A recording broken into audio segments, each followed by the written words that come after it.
Great 10 Mindsetters, welcome to our Physical Sciences show. Today we have a special revision lesson on chemistry. So make sure that you have your notes and let learning begin.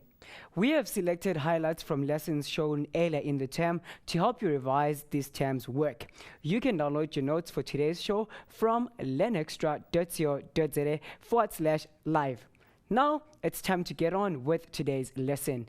Please post all your comments and questions on our Facebook page, which is facebook.com/learnextra.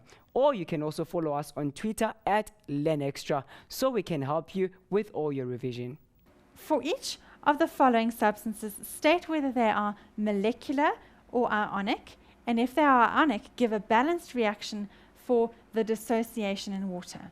So you've got to identify firstly, is this going to be a covalently bonded substance as in a molecular compound, or is this going to be an ionic compound, which would then be made up of ions? So let's turn to the first one, methane. And they've given you the formula, CH4. That's quite a good one to learn, so keep it in the back of your mind, methane, CH4. It is made up of two nonmetals, carbon and hydrogen, nonmetals. So immediately I'm identifying that this is going to be molecular, and so we said if they are ionic, give a balanced reaction. The reality is that this is not going to form ions. Potassium bromide, the next one. Potassium bromide, well, here I've got a metal joining with a non-metal.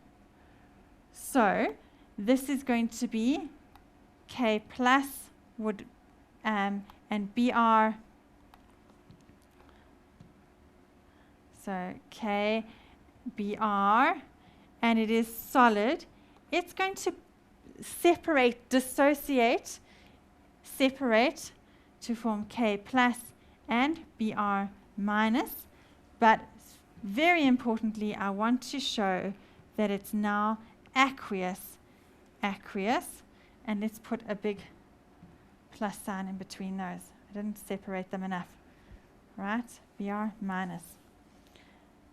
What about carbon dioxide? Carbon and oxygen, that's going to be covalent because it's non-metal with a non-metal. So it's molecular. Hexane. Again, if you don't know the name, go and look at the formula, right? This formula is definitely carbon with hydrogen, so it's molecular.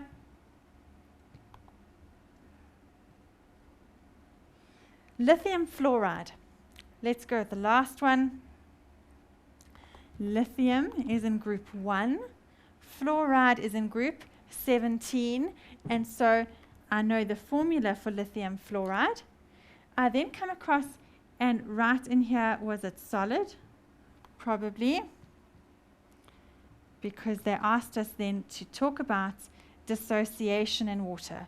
So it's going to then form things like lithium aqueous plus F minus aqueous. All right. The idea is that lithium fluoride is an ionic compound. It had its ions. Then we put them into the water, and the water molecules were attracted to the oxygen. The negative side of the water molecule gets attracted to the positive lithium ions. The positive hydrogen edge delta positive side of the water dipole gets attracted to the fluoride, and so it separates them out, into solution. The light bulb in the circuit will not light up. The key issue here, it will not light up. What is wrong with the setup? Now, I want you to zoom in specifically onto this picture. Here we have a battery. There we have our little light bulb. Conducting wires, and these are called our electrodes. So surely this thing should conduct electricity, and the light bulb should light up. But it doesn't. And the question is, why not? Why doesn't this light bulb light up? Well, the issue is, what is this stuff at the bottom? And I'm going to write that out for you because I don't think you can read that. This is sodium sulfate. For that matter, it could be any ionic compound. But the key point is that they tell us it is a solid. If it is a solid, it's going to mean that the ions are locked in the crystal lattice and can't move. So although they're charged particles, they are not free to move. And that's our key issue.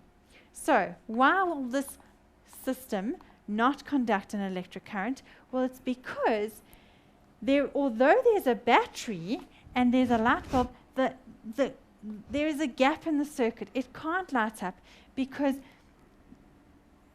there is a gap at the bottom here. The positives and negative charges are in the crystal lattice, ions in the crystal lattice, and they are not free to move. So they are not free to conduct that electric current. So mindsetters, let's learn more about going through some questions. I've got 3 equations on the board, and we're going to tackle them one by one. The question says, identify the type of reaction below. So many mindsetters, I know you're going to look at this reaction and go, there are equations on the board. Please, don't stress. Go back and think it through, okay? We start with KOH, potassium hydroxide. Immediately I'm identifying that is a base, okay? HCl, already I know that that is an acid. And it's forming something and water, and what do you know? That that is a salt plus water. So immediately you can identify, hold on a minute, I know that this reaction is going to be an acid-base reaction. Done. That's all it is. You need to go back and identify each of the things. Don't get scared by looking at a whole big thing with symbols. Just work through the basics and identify. Go back to the theory. You know it. The next one we've got KCl, aqueous, plus AgNO3, aqueous, forms AgCl, silver chloride, solid. That is my key issue. Plus potassium nitrate, aqueous. What do you think this type of reaction is going to be? Okay, we've got the Cl and the nitrate swapping, so it's an ion exchange reaction. But what type of ion exchange reaction? It is a precipitation reaction. How do I know that? Well, it is forming a precipitate. It is forming a solid. So immediately I can pick up that this is going to be a precipitation reaction. The next one, K2CO3, solid. This is potassium carbonate plus HCl. Okay, that's an acid. Forms carbon dioxide gas. Oh, that should ring a number of bells. Plus potassium chloride plus water. This is a gas, so it's going to be a gas-forming reaction. Do you recognize that those actually looked really complicated at the start, but they weren't once you worked through each of the substances? And go back, and I gave you those bulleted points as hints. So go back and look, they're swapping ions. What is formed? A solid. It's a precipitation reaction. What is formed? It's a gas. It's a gas-forming reaction. So help work through each of those and make sure that you get those right. Let's go across now to look at question 2, silver nitrate. Silver nitrate, you're thinking, all nitrates are soluble, even silver. So this stuff is soluble. Reacts with potassium chloride. Potassium, all soluble.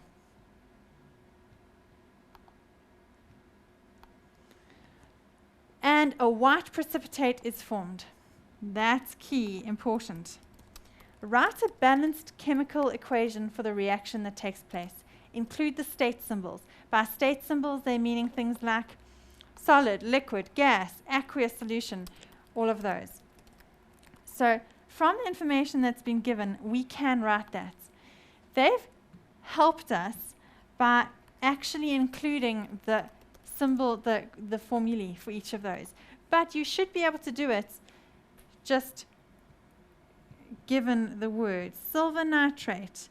I think it's helpful for you to go and learn a couple of polyatomic ions, like nitrate. Nitrate is NO3 minus, all right? So silver nitrate, it's going to be Ag plus NO3 minus. Very simply, the positives and negatives balance, and so AgNO3.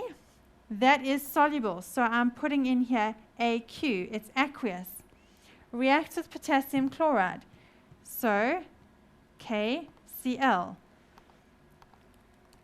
Potassium is in group 1, so K plus. Cl is in group 17, so Cl minus. Potassium chloride, that's the formula. Forms.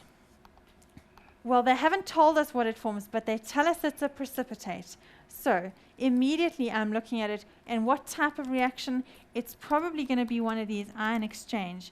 So I'm circling those two. Silver chloride is going to be formed. So AgCl, and we saw what color that was. It was a white precipitate. And so immediately I'm writing in the state symbol, solid. And what is left over? Well, I'm going to just circle these other ones. That hasn't been included. That hasn't been included yet. So I've got to, in my equation, have KNO3. And I look at it and I say, potassium, all of them are soluble. Do you recognize how the table is helping you that we discussed earlier? It's helping you because you can come in and write in here, that is soluble. Right? All potassium salts are soluble. All nitrates are soluble. Those two statements will help us do that. Now let us look at balancing. Right? The second part of this section, we need to go and make sure that this thing is balanced. So, 1 silver. That's that one. 1 silver. Done. 1 nitrate. Well, 1 nitrogen, 3 oxygens, 3 oxygens. That is done. 1 potassium, 1 potassium, 1 chloride, 1 chloride. This was an easy one, okay? It was pretty much already balanced. So have we done everything? We've written a balanced. Yes, it's balanced. We've written the equation. We've included the state symbols. It looks quite hard, but if you work through that systematically, you can do that. What is the name of the insoluble salt? Insoluble means it can't dissolve. So I'm saying there it is silver chloride. Notice I'm not just writing the symbol form, AgCl, I'm writing out the name because they've asked for the name. Which of the salts in this reaction are soluble? And that would be the potassium nitrate. Check it, potassium nitrate.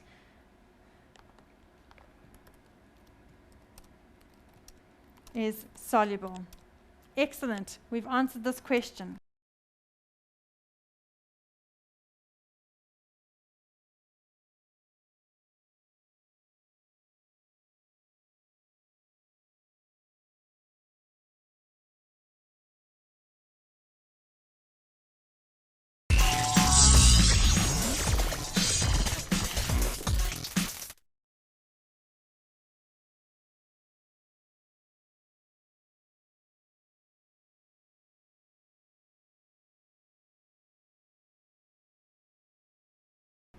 Let's get into some questions. So question 1, how many atoms, and I'm going to circle some words here, how many atoms are there in 3,4 moles? Immediately I'm writing N equals 3.4 moles of helium. Now I want to just write here helium. What do I know about helium? Well, I can go check out my periodic table. There it is. Helium up here. Sorry, we just need a helium's up there. Helium is one of the noble gases, and so I know when it's not going to bond with anything. Okay, so going back to my page here, I've got their helium. It's not going to bond. It's not diatomic or anything fancy. It's just simply the individual atom.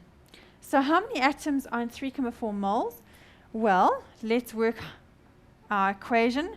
Always start by writing your equation down. So N is equal to the number of moles in my sample divided by Avogadro's number.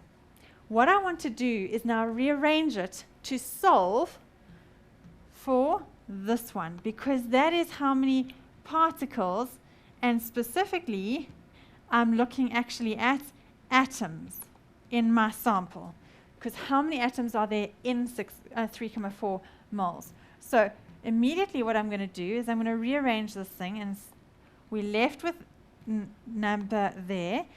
Number of moles, when I take this Avogadro's number to the other side, I'm going to need to multiply. So times Na, and that's a little subscript A. Let's plug our values in. What have we got? Well, let's write N is equal to 3,4. That was the number of moles. Okay. Multiplied by Avogadro's number. So that's 6.022 times 10 to the power of 23. And you would need to work this in your calculator. So let's grab our calculator. It was 3.4 multiplied by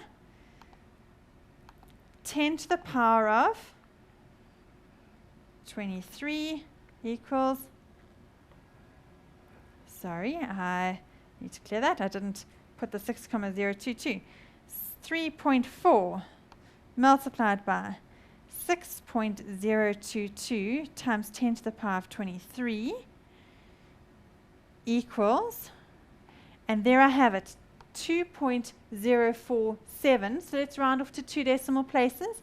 And so I'm going to write there 2.05 times 10 to the power of 24.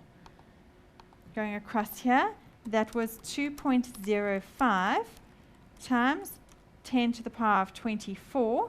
And I want to go back and just check that we've got it right. 2.05 times 10 to the power of 24. Perfect. And we've got here particles. Now let's just check it. It was helium, so therefore 2.05 times 10 to the 23 atoms, because that was what the question was asking me. Okay, final answer I'm happy with. Question 2. How many particles are there in 0.5 moles of copper? So, very similar. Let's work through this again. Number of moles is equal to number of moles in my sample,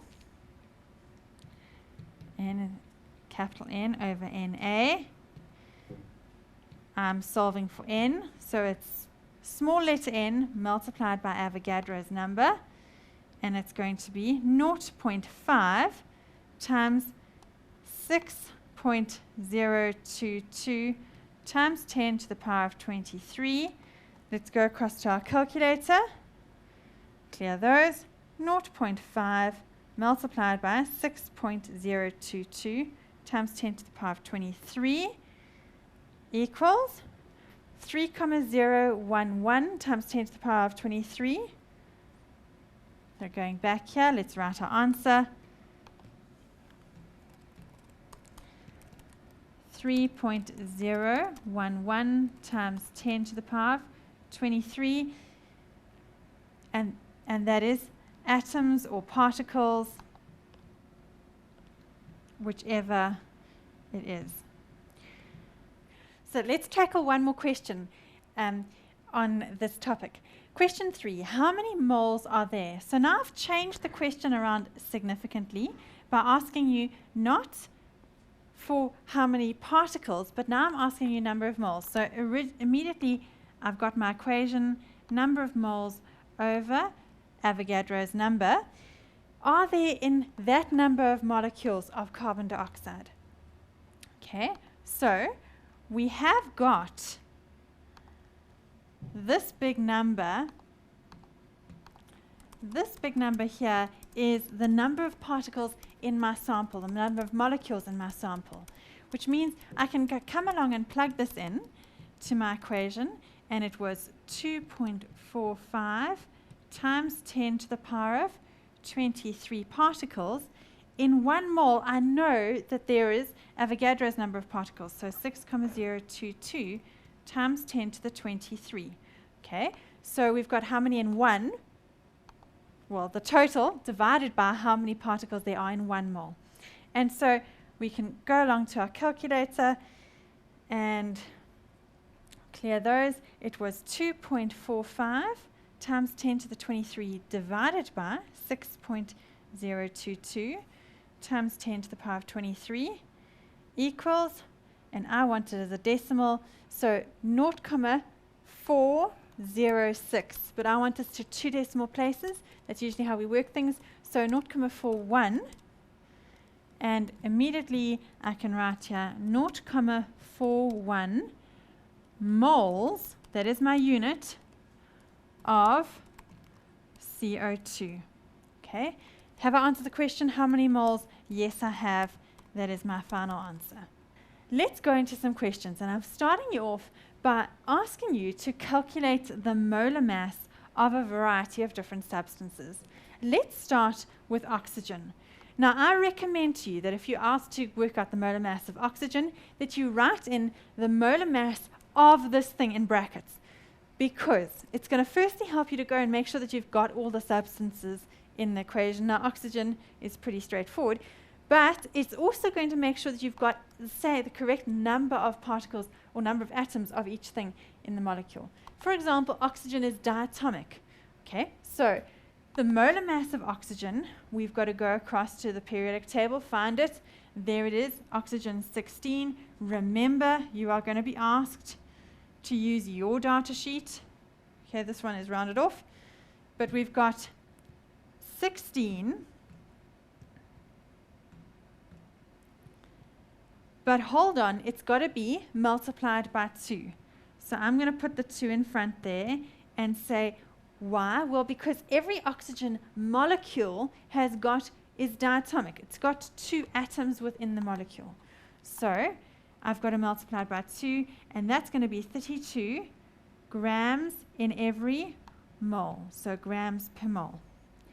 What about potassium permanganate? And I've put this in because many of you are going to say, oh, I can't do that. That's going to be impossible. Look at how many different elements I've got.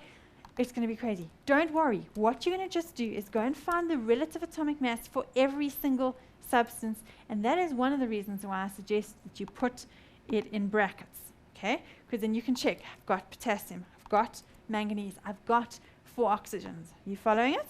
So let's go and find potassium. Potassium is over here, 39. Manganese is going to be 55. There it is. And we need oxygen again, and I've got oxygen there. So manganese was, potassium was 39. And I'm now adding it with the 55 of the manganese, and then I'm adding to it the 16 for oxygen. But hold on a sec, the oxygen, there were 4 of them. So notice I'm multiplying by 4. Okay? Now, you might need to come do this in the calculator, so let's go across, clear those. I'm going to start with the multiplying. Okay? So 4 times 16 is equal to 64. But I want to add to that 55, and I want to add to that the 39. Okay? 158 is my answer. So we've got 158 grams in every mole. Last one, calcium hydroxide. Let's go to the periodic table. Calcium is 40. There it is. Oxygen I've got is 16. And hydrogen, mine is rounded off to 1. So let's go back here. We've got calcium was 40 plus. Now, hold on a moment. do you notice that within the substance I've got a bracket here and I've got the 2 on the outside? That 2 is telling me that I've got 2 hydroxide ions, which actually means that I've got 2 oxygens and 2 hydrogens. So I need to multiply by 2 of the whole thing, 16 plus the 1 for the hydrogen. Okay, let's work through this. Well, it would be, that's 2 times 17, which is going to be, we've got, where's our calculator? If you'd prefer, 16 plus 1 is equal to 17. I need to multiply the whole thing by 2, and I'm adding it to the 40 as well. So 74 grams per mole. I've got a number of questions here. We'll do question 5 and then we'll look at taking a break. I've got here a lead sinker. So lead, I'm thinking, sorry, Pb, has a mass of 5 grams. That is my mass of my sample. Okay? Calculate the number of moles of lead in the sinker contains. So my first question is, find the number of moles. Well, that's pretty straightforward. I would need to go and then say, give ourselves some room here. Well, the number of moles is equal to the mass divided by the molar mass. Okay?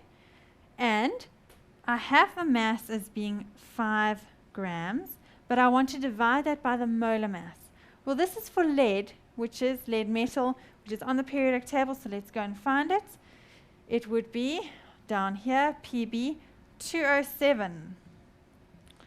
There it is. Okay, so we go back and we can plug in the molar mass of 207 grams in every mole. Okay, so how many moles would that work out to? And let's work it on our calculator. It was 5 grams divided by 207 grams for every 1 mole is equal to, give it as a decimal, 0.024. So 0.02, 0.02 moles of lead.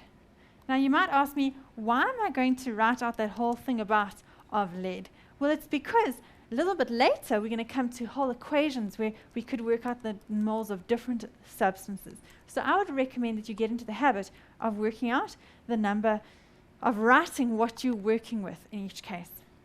The next part of this question, how many atoms, okay, are there in the sinker? Well, I now have the number of moles. So I'm going to take that and work out number of moles is equal to the sample divided by Avogadro's number, which I can then take and say, okay, but then the number on my sample must be equal to the number of moles multiplied by Avogadro's number, which was 0.02, check it, yes, multiplied by 6.022 times 10 to the power of 23. So going back to our calculator, 0.02 multiplied by 6.022 times 10 to the power of 23 equals 1.204. So 1.20 times 10 to the power of 22. We've got there 1.02. Was it 1.2? Just check it. 1.2. I've made a mistake there. Let's just take that out. It was 1.20 times 10 to the power of, I think it was 22. Let's check our calculator. 1.0 1.20 times 10 to the power of 22, and it would be atoms of lead. And what you're working out here is very, very useful, because what you're working out is number of atoms, and that can be helpful in terms of calculation.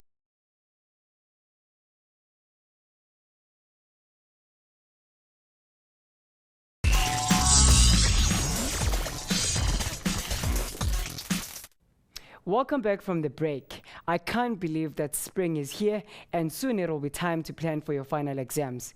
Don't stress, exam school is coming in term 4. We'll be here to support you all the way. But for now, let's get back to our revision lesson. Question 3, what mass of hydrogen chloride is needed to make up 500 cubic centimeters? Now, I saw on the page there was one other query about this cubic centimeters. Be very cautious in terms of converting, all right? 500 cubic centimeters we have to get to a cubic decimeter value. So, and when you're going from cubic centimeters to cubic decimeters, you have to divide by 1,000, right? Go back, sorry, let's just undo that. You've got to divide by 1,000. Go back and work on your converting, all right? The idea is that because this is in 3 dimensions, you've got to convert it 3 times, which is why you've got to divide by 1,000. So I'm going to divide that by 1,000 to get it to decimeters cubed, which is then going to be 0.5 decimeters cubed. Okay, and we can go across there and just 100% check it. 500 divided by 1,000 equals 0.2 to 0.5. Perfect. Okay. What mass of hydrogen chloride is needed to make up that volume of a solution of a concentration?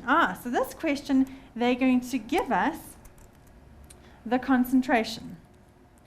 1 mole per decimeter cubed. Okay? And my question is, the question is asking me, what mass of HCl, okay, must I add in to make up a concentration of this? All right. Now, what we need to do is start with our concentration calculation, and what we're going to work out is work out number of moles, and once we've gotten to number of moles, we're going to work back through the molar mass to get the mass.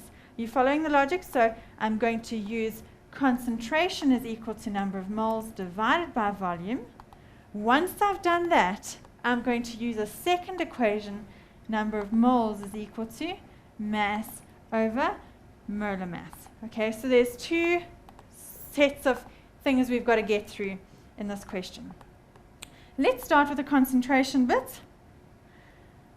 And I want to rearrange this equation first. I want to find number of moles. So I'm leaving N that side, and it's going to be C multiplied by V. So the concentration is 1, and I'm multiplying it by the volume, which I converted into cubic decimeters as 0.5, and that will be equal to N. So N is equal to 0.5, because 1 multiplied by 0.5 will give me 0.5, and it's moles, okay, of HCl. Now the second part of this question, I said to you, we're going to need to work number of moles is mass over molar mass. And here I'm going to try and solve for the mass. But first I need to find the molar mass. So second part of the question. The molar mass of HCl. Go back, let's check that it was HCl, hydrogen chloride, and they gave us the formula, so I can come back down here and let's go across, find the values. H is 1, Cl is 35.5, so when I come across here, it's equal 1 plus 35.5. Remember, mindset is you need to use the data sheet that you've been given, because you want to be as accurate as possible in terms of getting those values, is equal to, well, it will be 36.5. Are we all in agreement? Grams for every mole, so grams per mole. Now I can come across to the last part of this question and work out number of moles is equal to mass divided by molar mass. And remember, we said, okay, I want to find mass by itself. So I'm taking the molar mass to the other side, the number of moles multiplied by the molar mass. I just switched them around, but taking molar mass to the other side, it was dividing, it will now be multiplying. So we've got those. I now have 0.5 moles of HCl, hydrogen chloride. So that's my one substitution, 0.5, multiplied by 36.5 grams in every mole, grams per mole. So going across to our calculator, 0.5 multiplied by 36.5 is equal to 18.25. So my final answer here, 18.25 grams of HCl. Now you might ask me, why do I keep writing out what I'm dealing with? Well, for the very reason that I don't want to get confused. Because you'll notice in the next segment of what I'm going to talk about is whole full equations.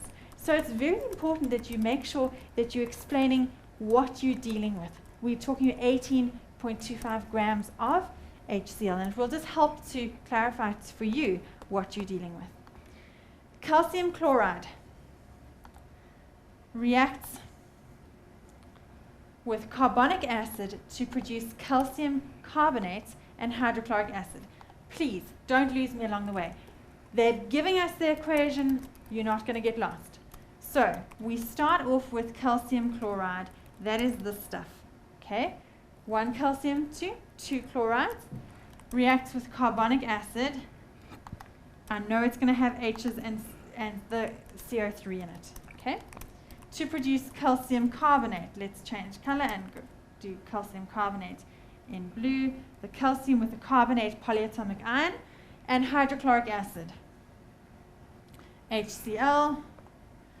There's the HCl. Okay? So actually you've got it all in the equation.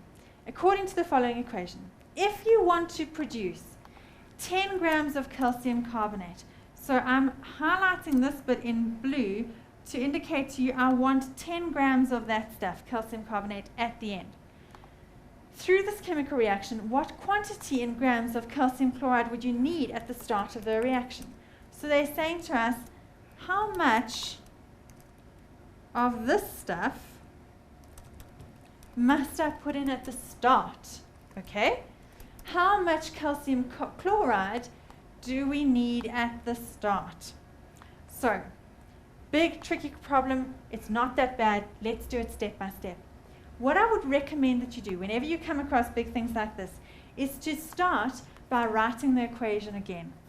Now I know you might say, oh, but it sounds like a waste of time. I promise you it won't be. So let's have it there, and we'll write calcium chloride plus H2CO3 forms calcium carbonate plus 2HCl. If you start with that, check that it's balanced. 1 calcium, 2 chlorides, 2 multiplied by 1, which is 2 chlorides, 2 hydrogens, and the carbonate all fine, fabulous. It's balanced. Now I want us to recommend that we put the information down. We said we wanted to end up with a mass, sorry, let's just undo that. My mass here of 10 grams.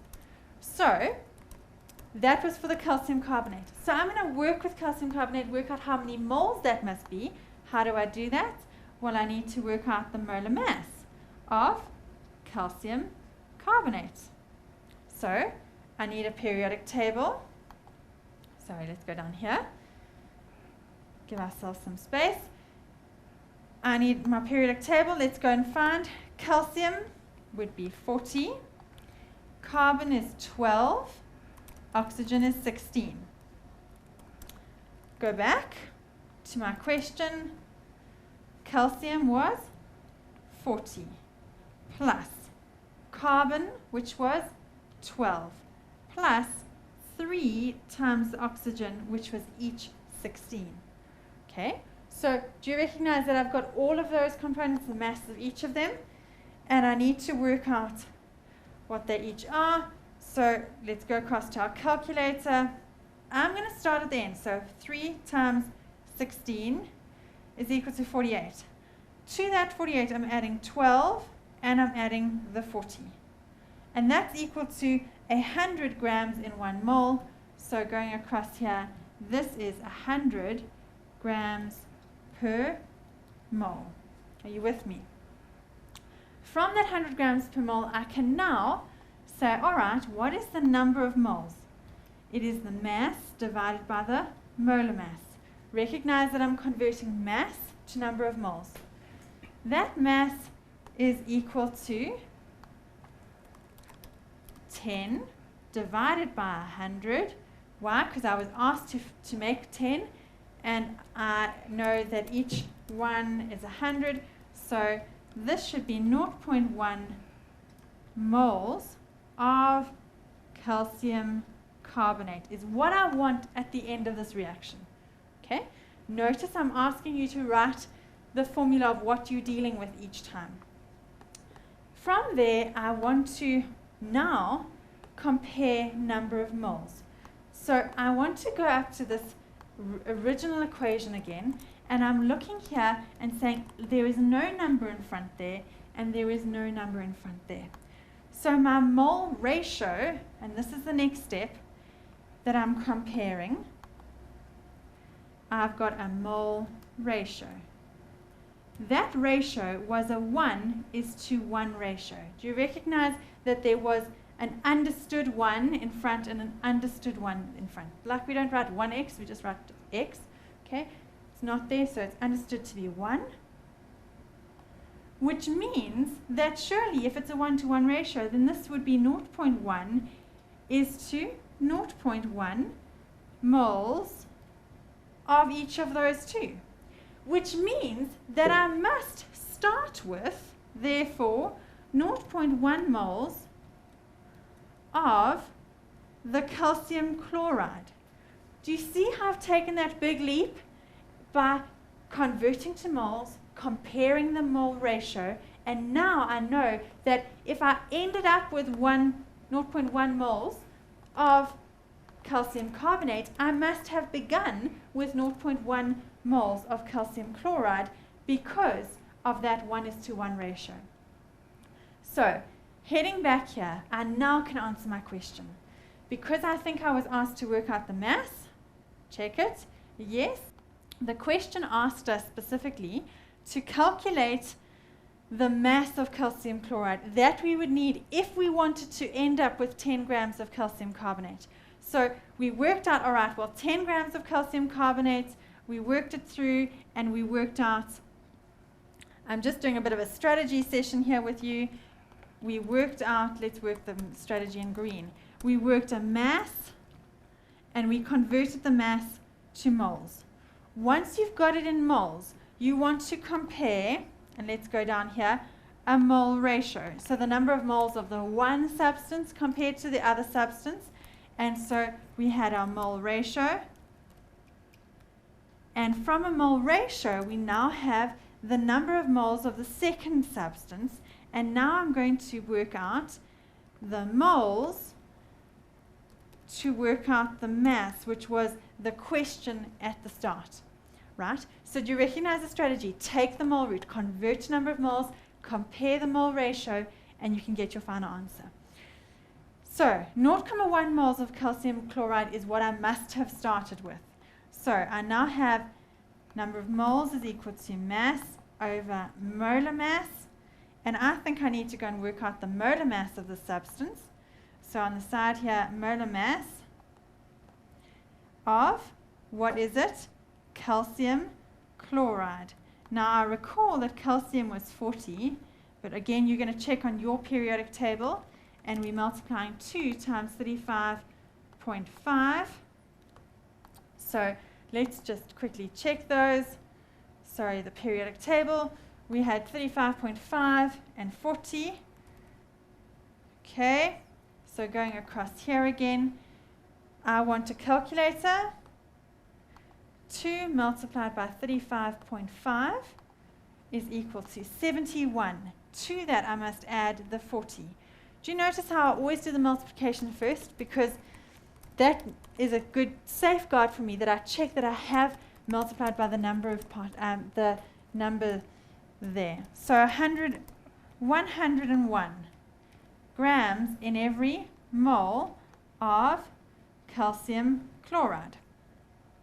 Going across now to my equation, number of moles is equal to mass over molar mass. I want to find what the mass is. That's what I want by itself. Okay, so number of moles multiplied by molar mass is equal to the mass, and I want to find out what that mass is. So we've got 0.1 moles of calcium chloride. That's what I'm putting in, 0.1 multiplied by 101, which was the molar mass. Okay, so back to our trusted calculator, 0.1 multiplied by 101 equals 11.1, and my unit here, 11.1, must be grams, because this is the mass of calcium, of calcium chloride that I must put in at the start. So mindset is follow the strategy. You're going converting mass to number of moles, and from number of moles you can compare the mole ratio and then convert the moles to the mass again. Well, unfortunately, grade 10s, we have come to the end of today's show. But thank you very much for joining us and for chatting with me during the show. Remember, you can always visit our website, learnextra.co.za/live, to get all the notes and to watch the videos from the term. If you're stuck on any questions, don't hesitate to post them on helpdesk at learnextra.co.za/helpdesk. From us to you, keep learning more and never give up. Peace.